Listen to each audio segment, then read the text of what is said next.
Hey, welcome back to another episode of Take a Mulligan podcast. I am Brian, and Kenny is with me here as we are back on here trying to do some other information to talk about, different topics to reach out about. And today we were going to talk about the topic of coaching.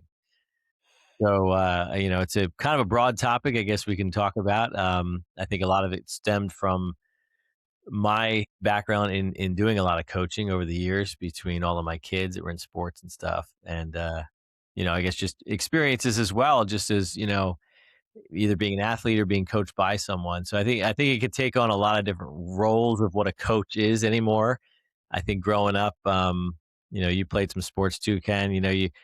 I think the only thing I ever thought of a coach was when it came to athletics, and I don't Yeah. remember that there was even any terms of coach any other time until I was probably a young adult when all of a sudden there's a life coach and there's this coach and there's health coaches and all. I didn't think of that term any other way. Didn't even think it was really being used any other way except for sports.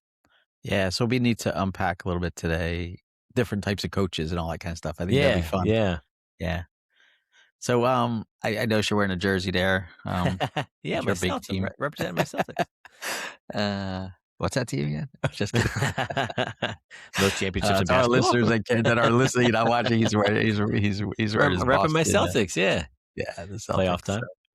that's pretty cool. Yeah, you were definitely into sports more than I was, but why don't you share some of Man, I don't remember coaches when it comes to playing sports. It's I mean, I funny, I played think basketball and, baseball, but I don't remember coaches at all. So you probably have more yeah, memories. well, it is interesting because I remember, I think most of my outlook on coaching is now from the perspective of coaching, not how I was coached. And, I had some okay coaches along the way. I mean, I think the roughest part was when I was in high school. We had the JV and varsity kind of together, and I was on the JV team, and the varsity coach kind of had his favorites. And it was interesting because like I kind of felt like the JV coach, who I was working more with anyway as a sophomore, junior. Um, I felt like he had my back. He had my interest at heart. He saw the work ethic I had and how hard I was trying. And then it was almost like the varsity coach still made the calls, and it was like, still not getting anywhere because they're they're not really letting me Yeah. do what I'd like to do. So it's always been interesting. It's easy, I think, as an athlete to blame a coach. Very, very easy. Oh, they never gave me a chance. Oh, they don't like me. They got their favorites. And I remember Yeah. when I first started playing basketball, I was probably 5 or 6, and I wasn't that good at the time. And I remember the coach I had, I think I had him for like 2 or 3 years, maybe in like the rec season, and he was a really great guy, and he always was very encouraging to me. And that's when I first started playing. And I think that's probably one of the reasons I stuck with it is because even though I wasn't good yet and was still developing my talents, his son was on the team. His son was a good player and was a nice guy too. And the coach was just encouraging. So for me, I guess that's why I kind of stuck with it. And then ended up with a whole bunch of other coaching issues along the years that I'd prefer not to have. But I think as a player, again, the work ethic I had was I would always outwork anybody. I would always show up to practice, stay late, work harder. I just wanted an opportunity to play. I just really wanted the opportunity. And again, was I the best player? No, by far I was not the best player, but I always felt like and believed that I could have been a better player had I gotten more opportunities to play. And I felt like every coach I got along the way never gave me the opportunity. And I think it came to light the one time, I think I was a sophomore and we were playing, I think we were playing Nottingham or something. And, I remember I finally got in for like, a decent amount of minutes, like maybe 3 minutes at a time out on the court, and I didn't usually get that.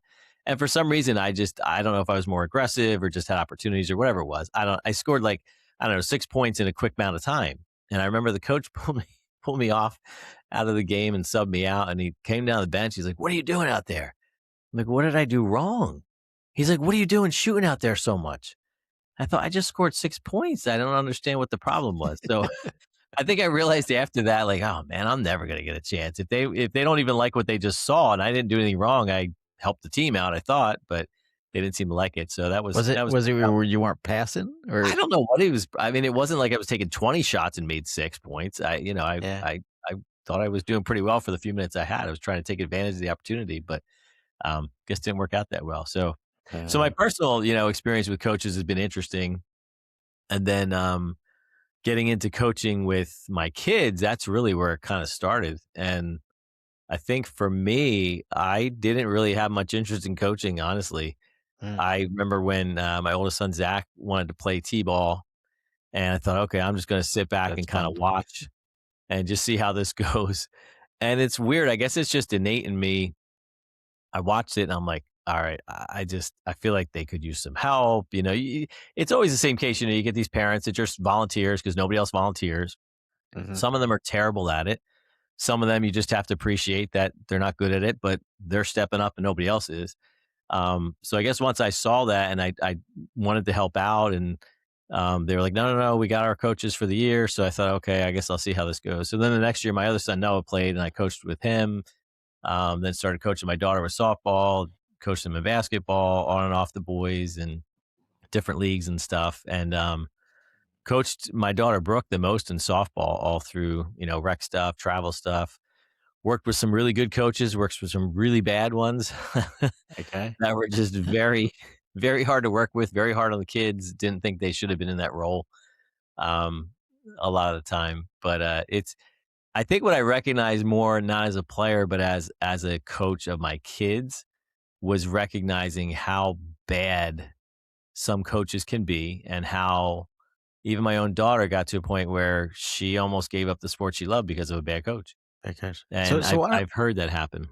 why don't you unpack that a little bit? So what do you see as like a what are traits of a bad coach? Okay, I mean, I because think that's my bad yeah, experiences, like with some coaches, especially with some of our kids. But so it's what's some interesting because traits? I've talked to so many parents over the years, patients that coach their kids, friends that coach their kids, kids are being coached and the parents are complaining because of what the coaches are like, so it is there's kind of a common theme I think that I see, but again, everybody's personality is so different. And I guess my perspective of coaching is you have to recognize each individual's talent. I think the Okay. other thing is you have to recognize each individual's personality, and Yeah, that's yeah, a yeah, hard part because that's not easy because, you can be just this coach that just screams and yells at everybody, yeah, and you just have, like, that attitude of, like, "I don't care. This is what needs to be done. They should know what they're doing. Yell, yell, yell." Well, what if, like, 8 out of the 10 kids on the team, like, don't respond well to that? So now you just mess that all up. So I think understanding the kids is the biggest thing. I think the first thing, honestly, is it's not about you as the coach. It's about the kids. It's about them learning what they need to learn as a sport, as a talent, as a skill in whatever sport they're playing. I mean, your job is to help them fine tune that, accelerate on that, and then be able to perform their best. That's honestly what I think the best part of coaching is. mm, And for me, I think what was interesting is I was more of a basketball player, so I feel very confident coaching basketball strategies, that kind of stuff is just was much more comfortable with me. When I started coaching softball, I was like out of my own league because I played baseball a little bit, but I was never that good at baseball and watched, our nieces play softball a lot. But when I got into coaching, it was like I started to recognize quickly. And I was okay with that. I understood that. I recognized my weaknesses. mhm. Mine was I was not going to be the best strategist out there. So if I was on Okay, a coaching team and there was two or three of us, and a lot of times there was, I was not the best strategist. I was not going to say, okay, this is what we need to do in this situation. That okay, wasn't me. But what I recognized early on because of some of the bad coaches I was working with was I'm gonna be out there cheering them on, encouraging the team every second of the game. And that I found was like a really cool part that I can add into it, even though I didn't have I wasn't the guy in charge all the time. I wasn't the one always saying, okay, we're gonna do this play at this time because this is the best thing to do. But I just knew I could encourage them. And that was what I found early on when my daughter Brooke was even really young, like 6, 7, 8. When they're getting discouraged by a coach who's just yelling at them all the time when they're so young, oh yeah, um, yeah. my job was to try and pick up the pieces and say, "Hey, we can do this. Let's go. Come on, you guys can do this." So to me, I was more like I would call it like the rah-rah coach. I was just more the encourager. Which you need. I mean, I think especially like talking Yeah. about ages. I mean, oh my goodness, you could destroy a 7-year-old spirit just because you're yelling at them because they can't hit the ball or Yeah. they ran the base not fast enough. It's like, oh man, just destroy them. I get it being pushed. I mean, I'm probably more of that where I don't know if I'm a pusher or more of just this is where you should go. Let's Mhm. let's help you get there. But Yeah, I could see that. So I admire a lot of like yourself where you're a parent who took up the helm and said, "Somebody's gotta coach these kids, and I don't mind being a part of that, or I wanna be a part of that." So, to all those parents out there, aunts and uncles or whatever that are coaching and just like, "Man, I didn't really wanna do this," but or take up a sport that like, I'm teaching my kids soccer, but I have no idea how to play the game. So, like, Yeah. so I really admire that because that's really it's an investment, and it's not just in your kids, it's in other kids, and that's really Yeah. cool. Yeah, and I think that's what's so Yep. wonderful about it is, I mean, you're impacting kids in the community, and, for a lot of kids, you might be the only father figure or mother figure Yeah. if you're, if you're a female coaching, but for a lot of them, they need that male role model. I'm a male, so I'm going to talk about that. So they need that role model, and for some of them, they don't have that. So if you can be that encourager, if you could be that mentor to them, I mean, that's a huge, huge piece of it. So then the coaching goes way beyond the field or the court. It's now going into their life, and I think that's what I enjoyed as I started coaching my daughter when she was getting older, like into like, middle school and into high school age was a Uh-huh. lot of fun because now they're older and you can kind of really pour into them a little bit more about life lessons and how this is going to shape you, not just here and your attitude here, but how it's going to shape, your life and how you interact with, losses and frustrations and trying to keep yourself humble when you're playing and know your skill level and those things. And I think it's really cool to be able to, to show them too at different ages what their strengths and weaknesses are. There's a lot of kids that come and they just think they are the best player ever. They're going to the pros Yeah. and they Yeah. could be 8 or 9 years old. And unfortunately, a lot of times their parents are probably the ones that said, Living "Hey, out a you're dream going through you're the going to kids. D1 school and Yeah. you're going to play pro." They're 8 years old. Like the Yeah. chance of that is so minimal. But if they get that in their head, then all of a sudden now you're dealing with an attitude issue that you've got to control. And I found that was probably the most challenging thing, of the different Yeah. levels I've coached. And, again, basketball I coached at like high school level, rec level, but that age range. And at that age range was tough because like, these guys, they think they're all NBA players. And it was like you had to rein them in and say, okay, you're pretty talented, but you're going to be a lot more talented, a lot more successful if you're more humble about it and you're helping your teammates get better. So it was like it was kind of neat to see the different age ranges and shifting things around. Yeah. And that's a hard, I mean, let's deal with that pride issue first, man. Mhm. So where did you find it more from? The kids themselves or some of the parents Well, I pushing remember that a little bit more? so I remember this one situation I was coaching my son. No, I think he was in 6th. I think it was 6th, 7th, and 8th grade was the age in rec in basketball.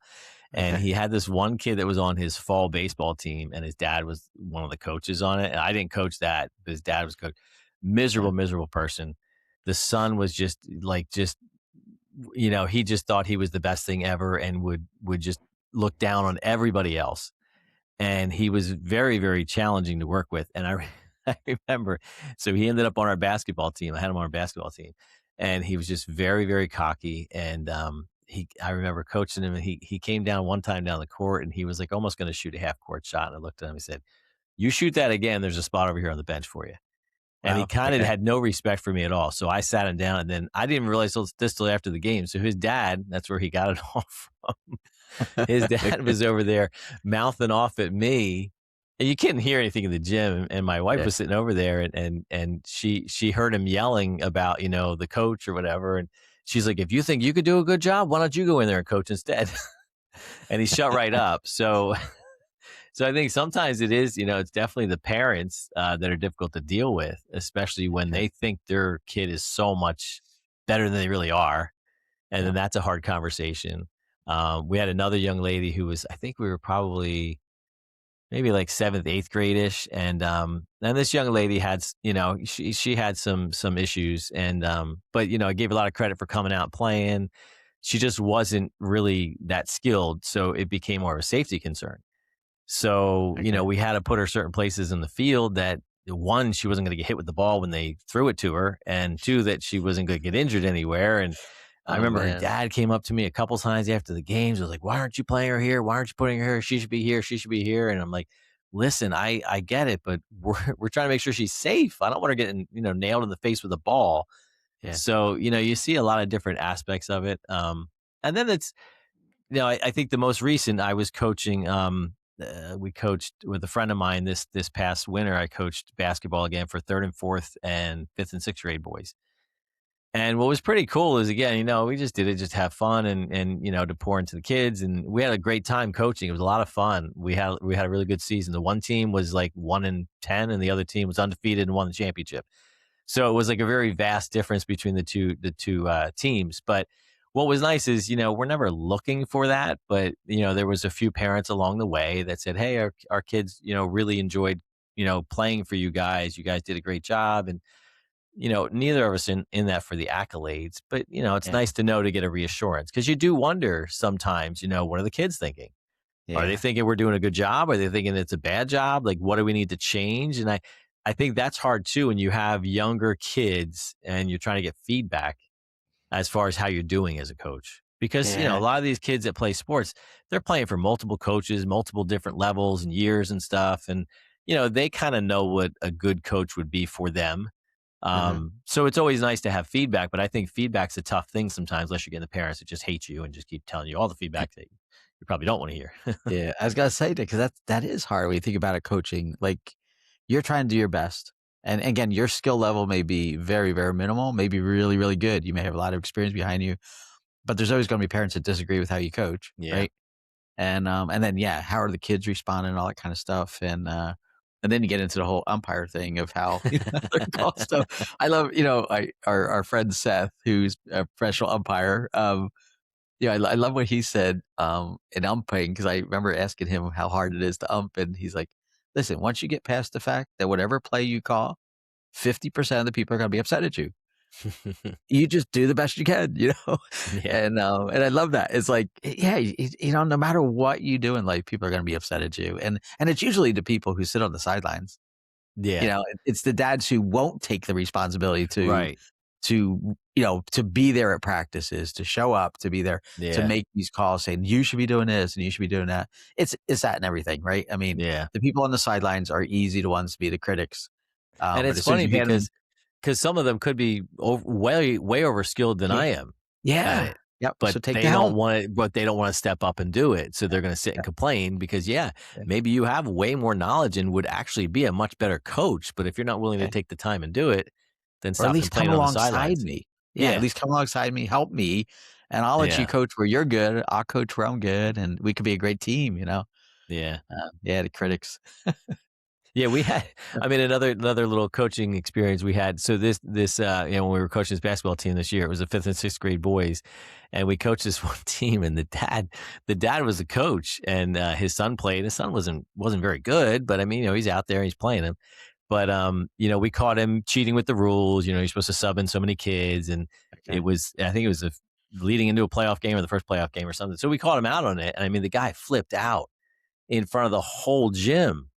And it's like, Wow. this poor kid had to keep playing. Well, they kicked him out of the gym and apparently kicked him out of the league, which they should do. And I've seen that not happen, which is sad when they have Yeah, a coach like that reacts.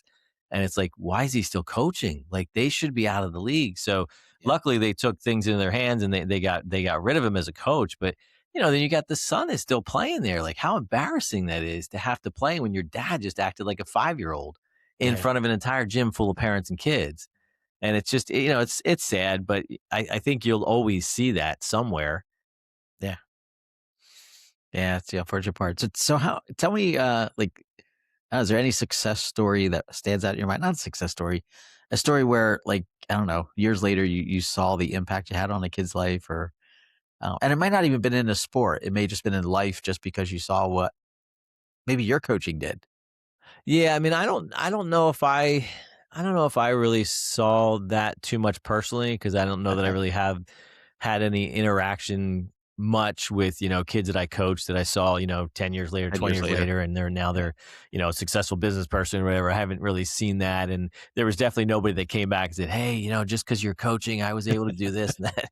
That'd be amazing to hear that. But That's a but dream it's problem. again, I think that's the beauty of it is I'm not looking for that when I coach. Yeah, I'm just looking to make an impact. And if it's an impact enough where, hey, this kid now gained confidence through the season and are playing better because they're more confident and now they're actually enjoying it, I did my job. That's all I really care about. So if they come back the next year or they keep playing because they enjoyed what me or my coaching team that we worked on together were able to do for them, and they were like, "Wow, I actually really like this sport. I want to keep playing because it was a great coaching experience." And Yeah. I think, watching my daughter Brooke play so much and now she's playing in college, it's like, you see all these different levels of coaches and it's like you want that coach for your kid.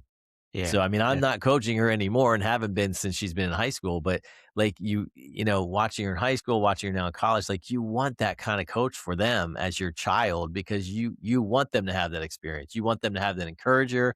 You want them to have that Yeah. push, and I'm again, like you said, I'm a big one about the pushing, like, "Okay, just go do the work." Yeah. You know Yeah. you need to get better at this, you gotta go do the work. You can't complain about it unless you do the work.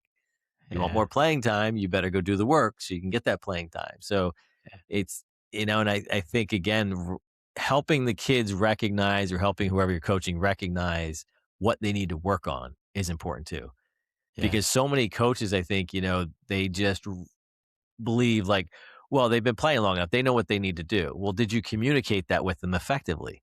Because Yeah. if you didn't communicate that with them effectively, then how are they going to know that they're supposed to be working on this or that they were supposed to have made this play or whatever because you went over it? Well, maybe you didn't go over it enough, or maybe you went over in your own head, but you didn't go But over never. with them. Yeah. And I think that's where that's like a cool transition when you think about just like coaching a sport versus how you can take that into a workplace or Yeah. a church setting and the coaching that goes along with that. Because again, you go back to it, what's that number one thing I was just talking about? Communication. Yeah. And I don't think you can be an effective coach in anything if you're not an effective communicator. Yeah. Yeah. So true. Now, what do you think are some of the challenges, let's say, with someone who, okay, you're playing a sport. Let's put them in high school. Let's say, because you've coached at that level too. So, what do you think are some of the biggest obstacles from a kid being willing to be coached? Like, Mm.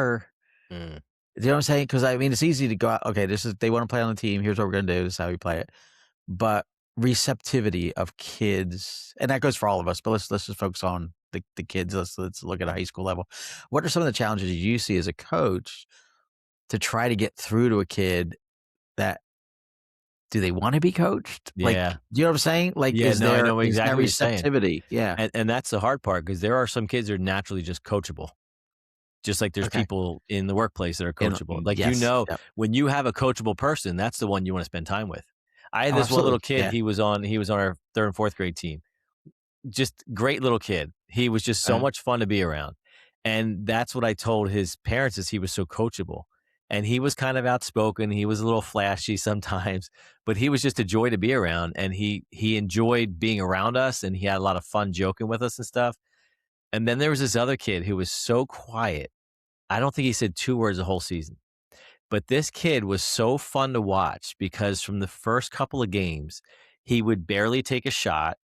He was kinda timid on the court, and then, like, I don't know, 3 games in, all of a sudden, he, like, made a couple baskets, and you just saw his confidence shot through the roof.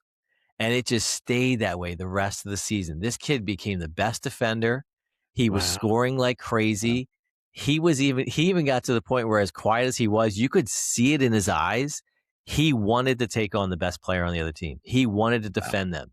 Every time down, he was on the floor all the time. He was diving. And me and the other coach, I mean, we were just like marveling at this kid all season because he literally barely said anything all season. So it's Yeah. one of those kids again, you're like, "Okay, well, are you having fun? Like, is this a good season for you?" So I went up to his parents towards the end of the season. I'm like, "Listen, I would take that kid over anybody else. I would take 10 of him all day long because the effort he put in, the heart he had and he put in, he was just like a workhorse out there." And I think that's another thing, like, it made him very coachable because we didn't know if he was really paying attention to what we're trying to help teach him and coach him, but I mean, you can't teach some of that. And that's Yeah. like a Yeah. really cool thing to see. And again, if you take it outside of the sports world into a business, into a church, anywhere else, like the person who puts in that 110% and you see that effort constantly, they're not complaining about what extra work they have to do. They're just Yeah. diving in, digging in their heels and saying, what needs to be done? Let me get it done. And that's Yeah. the person I think everybody wants to be around, and how much influence they have on the other people around them, because that's, I mean, that's something that people will be drawn to and then start to react like and be like. I mean, sure, you'll have some of the haters that are like, "Oh, he's just trying to, suck up to somebody." But I think They're in the general, I think complainers, the yeah, I complainers. think it's a great attitude to have, and I think Yeah, it's a really, it's something that people are gonna be drawn to when they see that. yeah.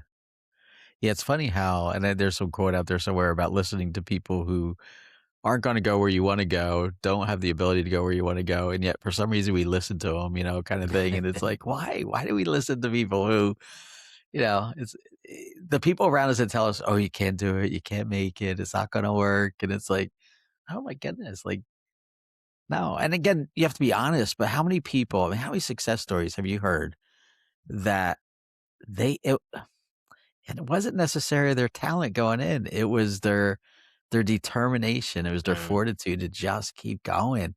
I mean, even Michael Jordan, I don't remember all the stats, you probably remember them, but, like, did he not make the basketball Yeah, team he or got something? cut. Yeah. He got cut his Yeah, so junior year in high school, I think. yeah, and you're looking at this, I'm like, "Well, what Yeah, kept him going?" It was yeah. a determination inside himself that he wasn't gonna listen to the people who told him he couldn't make it, you And know? honestly, in his story, I think it was his mom. So his It mom kept was it going. technically coaching him to say, "No, you can do this. You're this good. You need to keep trying." Yeah, And again, having somebody in your ear that says that, I think is a really, really helpful thing. And I've tried over the years, and I mean, I've done it differently, and I'm hopefully I got a little bit better at it the more I've done it. But it's sometimes I feel like I want to have so much of an impact on a team I'm coaching or on the players that you want them to walk away and be like, "Oh, I remember you." Sometimes you kind of yeah, want that yeah, just because, yeah, it's part of my personality. I just want to pour into them. I want them to recognize, like, you can do yeah, this, when you yeah, recognize, especially that they don't see that. yeah, And it's and it's not so so much hard. I was gonna say it's not so much for yourself, it's knowing Yeah, that you impacted their life that way, right. that they walked away saying, "Oh, man, I really can Yeah, do this," and, "Oh, yeah, there was that coach way back," it doesn't matter yeah. who, but, yeah, you just wanna know you impacted somebody's life, yeah, And if it's random, kids I'm coaching, or obviously my own kids, I definitely want them to see that. It's like, I know what you're capable of. yeah, So either don't get down on yourself or work harder to get there, because I know that you're capable of that. And yeah, that's, it's a probably a common conversation that coaches have with their players, but at the same time, not a lot of them respond to that either. And then you have the kids that are, really talented. And then you're almost like, okay, I know you're this good. You need to dial it down a little bit to recognize that you need to step into more of a leadership role out there. Like, yeah, people are looking up to you. And that's what's interesting too, is usually when you have the better player, everybody's going to look up to them because they want to be that good. They want yeah, to be that confident. They want to do as well as they're doing. And that's been an interesting, conversation with some players over the years too, is helping them try to recognize that. Now, some you're not successful with, but other ones, you can be. And it's like just acknowledging to them to say, listen, you have all this talent, but you're a terrible leader out there, and your teammates are looking at you. So the way you react to them, the way you react to a ref or an ump or whatever else, they're seeing all that because they're yeah, watching you. They're not watching the mediocre kid off to the side who's got, sub level skills. They're yeah, watching you because yeah, you're the team leader, whether you want to or not, because you're the best player. yeah, So you got yeah, to now take all that talent and you've got to figure out a way. How are you going to be the best example out there?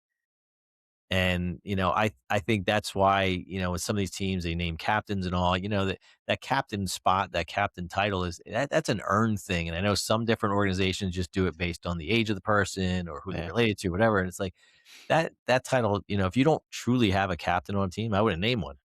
yeah, yeah, If there really is nobody that fits that role. So that's that role of that leader that should be on that team, that can encourage everybody, and also obviously have the skill level. I'd be fine even having somebody have that role if they weren't the best player out there, but they were the one that can encourage people and kind of bring them in and rein them in when they're kind of getting their heads down and getting beat, and can bring them back around and yeah, encourage them. I would give that title to them because that's still a huge influence that they're having on the rest of the yeah. team.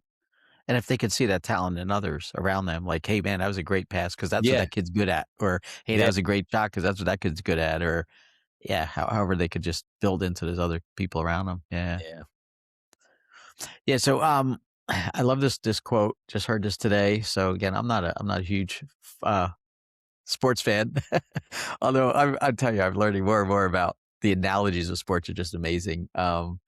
But this is by Tom Landry. He says this: "A coach is someone who tells you what you don't wanna hear, who has you see what you don't wanna see, so you can be who you have always known you could be." Mm, I that's love a that. great That's quote. awesome. Yeah, that is. I mean, that's wow. That's what coaches. I mean, they see, and in order to do that, you got to push people. I mean, if you don't, if you have to see what they can do, and again, I think you hit on a lot of it with recognizing their gift mix because they Mhm. might not be that talented in this area, but you can see even where they're at, like they could get here if they just had a little coaching in the right direction.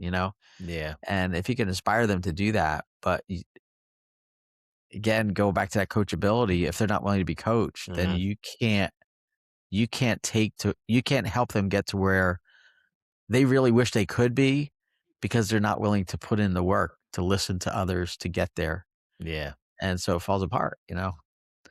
So you had mentioned, Michael Jordan's mom was like a coach to him. So that's a good way to transition. So where do you see coaching in other areas? Like, obviously sports is Yeah, is easy I to think it's see, but I think it's weird because, like I said, I never I would have to say I was a young adult by the time I ever heard coaching being used in other realms outside of sports, and I don't think it was a big buzz term until probably the last, I don't know, 20, 25 years maybe, yeah, where yeah, all of a sudden you have a business coach or you have a life coach or you have all these different things that tag a coach to it, and it's kind of funny because when you really think about the term, it does involve so many other areas of life that we just don't really recognize as being a coach. I yeah, mean, even, look at a role you could have had as a supervisory role in a business you worked in, or even as a high school job you had or whatever. If you're encouraging people, you're guiding people, you're showing them the ropes, that's coaching. It's just a different world of it. And, I think a lot of the same stuff applies to what we were just talking about. If you have a coach in a business world, or like I said, in the church world where you're at, who's guiding somebody, recognizing their talents, trying to push them to the other talents that they might have that they don't recognize. Like that seems to be like the whole purpose of what they would be doing. And we can call them different things, but yeah, ultimately, I mentors, I yeah, think we get coached by people a lot more than we realize. yeah. If we allow them, because Yeah. like you said, it's become a popular thing. So even, it's almost like going back to the days where everybody had their therapist, and that was a cool thing. Been seeing my therapist for 10 years. Like, okay, that's not a therapist, that's a crutch. But okay, let's give me. But it's the same thing with coach. Like people say, oh yeah, I got my business coach, and now it's like, yeah, but you could call somebody what you want them to. You could pay all that money for what you wanted to, but if you don't allow them to coach you, Mhm. then you're not going to get any better at what you're doing. Yeah. And it's no more than just, I don't know, another thing to put in your resume or something like that. Um, Well, I so think what, God, I was gonna say, I think it's interesting because as I look at, again, I've coached a lot for a lot of years, over 20 years. I mean, Zach's 26 wow. now, and I started coaching him when he was probably like, 5. So, I mean, I've coached in different worlds for over 20 years. And what's funny is I think about my own job when I do as a physical You're therapist, and it you're a seems coach. so similar. Yeah, yeah, I mean, literally during the day, it's almost like I could, am I coaching my player or am I coaching my patient? Because it's the same thing. Like, here's what you need to do. I'm trying to encourage you to do that so you can be better. And the uh-huh. ones that listen and are coachable are the ones that get better. Get better. The ones that don't wanna really pay attention or just want me to help do all the work for them and not Yeah, do the work themselves, they're the ones that don't get better. So they're the yeah, ones that are technically not coachable. So, it'd be like taking the kid and saying, "Okay, you need to keep working on your shot. Here's how you need to work on your shot. Keep working on it. I'm gonna give you here's some things to work on." And if they don't go out and do it anymore and they're like, "No, I just want you to shoot it for me." I mean, that's kind of what some of my patients are like. It's yeah, like, "Okay, I just wanna come in and have you do something on me, but I don't wanna do anything else." So I never kinda really thought I would fall into almost an entire career of coaching in sorts. But that's definitely, I think, a lot of what I do every day is, Yeah. and a lot of it's the encouraging part, and I guess that's why I've always enjoyed the coaching is I like to encourage people, and, that's something I kinda have to do every day as well. Also, push them. Yeah, push them. And it really goes back to that. You're pushing people to go Yeah. beyond where they don't think they can go Mhm. because otherwise they don't need you. I mean, Yeah. really, right? I mean, it's Yeah, so like, there's a lot of parallels there, and like I said, teams that you work on, same thing, right? I mean, you have, yeah, either staff or you have volunteers that you're working with, you have a team, and if you don't coach them along on what they need to work on, how they need to work on things, and encourage them along the way, they're not gonna be productive either. yeah, yeah. Because personal training, we've talked about that before. Because Yeah. I remember when I was doing my internship in personal training, I remember went in and there was a client that the guy who was teaching me was working with. And so this guy had a personal trainer because he met with him 3 days a week, 3 times a week. And really that guy only just wanted probably for him to say he had a personal trainer to other people because all you were doing was counting their reps. And then say, okay, let's move on to this machine and let's count your reps. Let's move on to this machine. And it was like, okay, you know, I mean, easy job for a personal trainer, I guess. But Yeah. the reality is, yeah, if we're asking someone to coach us, then we have to be willing to be coached, you know? I mean, I mean, we grew up with Rocky, I mean, his personal Yeah. trainers, his guys that coached him, they pushed him because Yeah. they saw what he could do and they saw where he was weak. They saw where he could have got hurt. And again, go back to hurt, right? I mean, when you're thinking of personal things, if you're coaching somebody, you don't want them to get hurt either. You want them Right. to succeed. You want them to and that could be, you see where they're vulnerable and you see where their strengths are. And now you lean in on their strengths, which obviously helps them compensate where they're vulnerable. Um, but it really goes back to just somebody want to be coached, you Yeah. know? And Yeah, you almost so have to ask that, do you want this or not? Like, do you really here's want what it? I can do to help you, but do Yeah. you want to get better? Do you want to change? Yeah. Yeah, that's why I still again, I like you this hits me in everything, everywhere, like, when it comes to coaching, stuff like that. When Jesus was asked, like, he was gonna go heal somebody, and, they Mm, couldn't walk, right? And he goes, "Do you wanna yeah. get better?" And I love that because he's asking it's like, "Do you wanna be coached? Like, are you willing to do what Yeah. I'm gonna ask you to do?" Right? And most people don't. And it's weird because you would think it's a Yeah. no-brainer, right? The guy can't Yeah. walk, hasn't been able Yeah. to walk his entire Yeah. life, and he's probably almost scratched his head like, "What do you mean, do I want to get better?" But what a profound question to ask, and Yeah. I don't know that we do ask that enough or ask it in the right terms enough Yeah. because like you said, there's a lot of people just they really don't wanna Yeah. change. They don't really wanna get better. Yeah. And maybe that's where as we look at some of the areas like we coach now, Mhm. may not be sports, but in personal life or ministry or, even in a business or whatever, because obviously you're coaching in that aspect too, because with employees and stuff like that, right? So do you want to get better? Like, Yeah. are you giving me permission to really coach you or no? Because if not, that's fine, but then I'm not going to like, there's no sense to spend a lot of time here because you just want to do what you want to do. So I wanna move on to people who wanna be coachable, right? And that's where Yeah. Jesus was, right?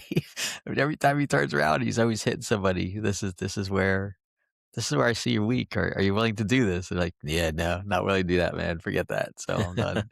They It's walk too much, away. it's too much, It's yeah. too much. It's too much. Um, so what do you love about coaching, like, outside of sports? Let's say, because I know you've worked in ministry teams, small groups, Yeah. that kind of stuff. Because even a small group, you're coaching other people. You're Yeah. trying to help them grow in a certain area. There's certain life things you're trying to hint at. Um, what do I you think like about when it? I honestly, I think it always comes back to the encouragement stuff. Okay. Again, whether it's, again, a team at church that you're kind of part of, even with the last year when I was on the Dominican Republic mission trip, That's a team, with a right? team, Your with team, a yeah. team. Well, my joy in being with that team was being the rah rah guy again. Is like getting excited about it and getting everybody, all jacked up and ready to serve kind of thing. So I really enjoy that part of it. Um, and of course, over the years, as I've love learning about leadership. I love my quotes. I have a whole long list of different quotes from different people, from Maxwell to Craig Rochelle and all these different people, that I love to pull on sometimes and use them. And eh, that goes back into the whole encouragement thing. I think it's just me trying to encourage people, and I think that's probably my biggest joy of it. And you know, switching back real quick to the sports part, I think one of the hardest things was actually coaching your own kid because again, you see the potential in them. I see the potential in them more than like you can in another kid that you don't that is not your child. But it's so different because it's like the push can be very different with another kid that's not mine. I can still push them. But with my kid, it's like, no, you're mine. You're my child. Like I want you so badly to succeed. And I want to Yeah. push Okay. you so hard to succeed. But we know our kids don't always listen to us as parents. They respond better. And it's been hard because sometimes I've had to back off and let a different coach my kid Yeah. because Yeah. they're not going to respond to me as the parent as much as I just want them to succeed so bad. They won't always listen to me as the parent. I've seen the same thing when I've coached with other people. I'm like, listen, let me talk to your kid because they're not going to get it so much coming from you. They might get it more coming from somebody else. Yeah. But I think that was hard because I just wanted to push them so hard, but you could push them away too. So that was the hard part when you're coaching your own kid and you recognize their talents, and then Yeah. there's always the But that nepotism that's thing. that's good. Oh, it's the coach's kid. That's why they're getting favoritism. It's like, well, if they're good, it doesn't matter. But But that's good to recognize. I think, yeah, like you're sharing is we need to recognize where our limits are, yeah, and especially when it comes to our own kids, but even with other people, sometimes yeah, we're not the coach in their life, and right. that's okay. And as long as They you make recognize and can say, listen, I know what I'd love to say and help you with, but I'm going to have so and so talk to you about it. Yeah. And Yep. just pulling away and recognizing, yeah, what your limits are. Yeah. So, what would you, I don't know how you talk about a mulligan in coaching. Where would you do something different in coaching? Would you and I know we talked probably primarily about sports today. We should go into Yeah, just in ministry sometime and general. talk about coaching and that, but Yeah. where would you take a mulligan? Where do I you don't wish you know. could I have done I mean, something I different? I I feel like I really did try very, very hard to be available for my kids and sacrifice the time and stuff to be part of that a lot. So I don't know that I would, think I would have to redo that again because I mean, I know there's a lot of parents that like never did it, never coached their own kids through Yeah. years and years of playing sports. So I'm actually very, very blessed. I'm so blessed and happy that I got to be a part of that. I Yeah. don't think I'd see it any other way. And what's hard is it's hard not to wanna coach. Like, when I first had the first time I didn't coach my daughter in softball was when she was playing high school ball, and I'm like, I'm not the coach, I can't coach. It's so hard not to coach from the sidelines. Okay. Even watching her, play in college recently, it was like, you're shouting something from the sidelines, cheering because you're recognizing a little bit differently than maybe a regular parent would because you've been in the situations, you've coached them, you're kind of recognize this is what they should do here. Not that the coach did a bad job. It's just it's hard not to, want to coach. So I found it very difficult to not be a coach when I'm on the sidelines. It's kind of nice Okay. to just be a parent sometimes, a spectator, but I still have a hard time like not wanting to coach because I guess I just still want to pour into somebody or make sure that they're doing what they should be doing, that kind of stuff. Yeah. Um, but I don't know if I'd really take a mulligan on anything. I don't know if there's anything that I Okay. would do over necessarily. That's I'm fair. sure I made lots of mistakes along the way at different teams, coached, and how I've handled things, but nothing that jumps out to me. How about Well, you that's in pretty your world of coaching that in other ways? Is there something you would have done differently? wow.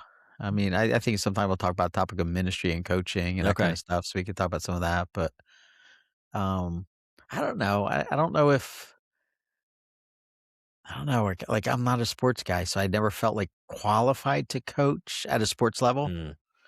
and so I can't really say, like, I wish I had coached one of our kids because they wanted me as a coach.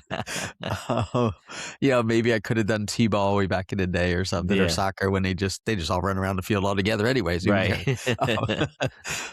Maybe I could have done it. I just didn't feel qualified, I would have Yeah. to say. And maybe that's probably a mulligan is looking back saying, we're I don't know if we're ever really qualified to coach, And I don't know if we I mean, yes, there's an aspect of being qualified and having skills and all that kind of stuff, but you hit it out. Somebody else might be a much better qualified coach to coach, but I think God puts us in a position to coach other people all the time. Mm, And maybe I've missed opportunities along the way. Even it could have been coaching T-ball or something for one of the kids because I didn't see myself in that role. And I yeah, think maybe if I would look back, I'd encourage, especially younger people, like, okay, maybe it's not about the baseball or soccer, or maybe it shouldn't be about the baseball, soccer, because that's where your focus is. But looking at your life saying, God has gifted me to be able to inspire and encourage other people and kick them in the pants once in a while and need it, because that's what a coach does. And being willing to be used by God for everything, whether that's on the field, whether it's off the field, whether it's in business, whether it's in ministry, but being put in a place where God used me to encourage and inspire others. And but most of all, let me be coachable. Because if I'm coachable, then I will have the gift someday to coach other people, right? yeah, And so I think that's what I would probably go back and say. Let me be more coachable along the way. And yeah, I'm still learning that. Here I am in my 60s, and I'm like, oh my goodness, I never feel like I'm qualified. Like I never feel like, yeah, now I've yeah, reached a point of okay, like I can coach other people. It's like no, you just coach them along the way, and but I still might find myself, oh my goodness, teach me. Like I want to learn more. yeah, I mean, I spent all day in a seminar and I'm like, oh my goodness, this is such good stuff. Right. Um, yeah, just teach me more. Just help me to get better at it. And I think I wish I had done that a lot earlier on. mm. And so, yeah, if that could be encouraging to anybody. No. Yeah, I would say it's But a good way hey, to wrap yeah. things up is to, Yeah. try to be a coachable person and try to make sure that you don't think you know everything and try to keep learning more. Yeah, absolutely. We know everyone can use a second chance or a do-over. So take a mulligan and try again. Thanks so much for joining with us today. Make sure you follow us on Spotify, Apple Podcast, and YouTube. Like, click, and subscribe.